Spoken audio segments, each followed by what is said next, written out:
السلام علیکم ناظرین، آپ دیکھ رہے ہیں ڈیجیٹل میڈیا پلس اور میں ہوں محمد آصف۔ ناظرین، آج فیصل آباد سے ایک ایسی دل دہلا دینے والی خبر سامنے آئی ہے جس نے معاشرے کے ضمیر کو جھنجھوڑ کر رکھ دیا ہے۔ ایک کہانی ہے ایک باپ کی، ایک بیٹے کی اور ایک بیٹی کی، جس کا قصور صرف اتنا تھا کہ وہ اپنی مرضی سے جینا چاہتی تھی۔ سوال یہ ہے کہ کیا بیٹی کا اپنی زندگی کا فیصلہ کرنا جرم ہے، اور اگر نہیں تو پھر انصاف کے نام پر خون کیوں بہایا گیا؟ آج کی اس خصوصی رپورٹ میں ہم آپ کو بتائیں گے کیسے فیصل آباد پولیس نے ایک اندھے قتل کے کیس کو ٹریس کیا اور کیسے قانون نے قاتل باپ بیٹے کو گرفت میں لیا۔ ویڈیو آخر تک ضرور دیکھیں کیونکہ یہ صرف ایک خبر نہیں، ایک سبق بھی ہے۔ یہ واقعہ پیش آیا تھانہ سٹی تاندلیہ والا کی حدود میں، جہاں رحیلہ بی بی نامی نوجوان لڑکی اپنے گھر میں مردہ پائی گئی۔ ابتدائی طور پر معاملے کو خودکشی یا اتفاقیہ واقعہ ظاہر کرنے کی کوشش کی گئی، مگر پولیس کی ابتدائی تفتیش میں ہی کئی سوالات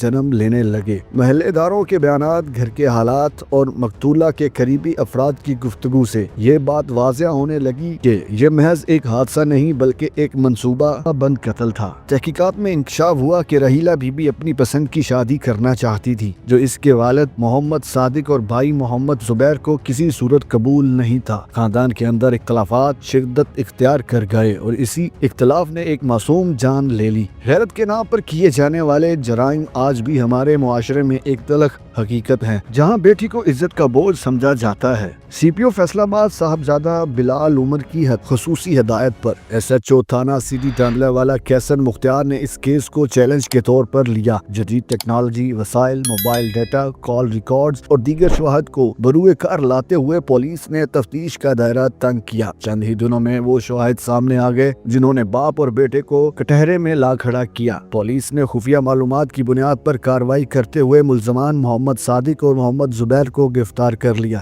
دوران تفتیش ملزمات کے بیانات، اسلحے کی برآمدگی اور دیگر شواہد نے قتل کی تصدیق کر دی۔ پولیس کے مطابق رحیلہ بی بی کو فائرنگ کر کے قتل کیا گیا اور بعد ازاں واقعے کو چھپانے کی ناکام کوشش کی گئی۔ سی پی او فیصل آباد نے اس موقع پر واضح پیغام دیا کہ قانون سے کوئی بالا تر نہیں۔ ان کا کہنا تھا کہ گرفتار ملزمان کو قانون کے مطابق قرار واقعی سزا دلوائی جائے گی اور ایسے جرائم میں کسی قسم کی رعایت نہیں برتی جائے گی۔ فیصل آباد پولیس کا یہ موقف نہ صرف متاثرہ خاندان کے لیے امید کی کرن ہے بلکہ پورے معاشرے کے لیے ایک واضح پیغام بھی ہے۔ ترجمان فیصل آباد پولیس کے مطابق ملزمان کے خلاف مزید قانونی کارروائی کا آغاز کر دیا گیا ہے۔ مقدمہ مضبوط شواہد کی بنیاد پر تیار کیا جا رہا ہے تاکہ عدالت میں مجرموں کو سخت ترین سزا دلائی جا سکے۔ پولیس حکام کا کہنا ہے کہ وہ اس کیس کو مثال بنانا چاہتے ہیں تاکہ آئندہ کوئی بھی باپ یا بھائی قانون کو ہاتھ میں لینے سے پہلے 100 بار سوچے۔ ناظرین، یہ سوال ہم سب سے ہے کہ آخر کب تک بیٹیاں اپنی پسند کی سزا موت کی صورت میں بھگتیں گی؟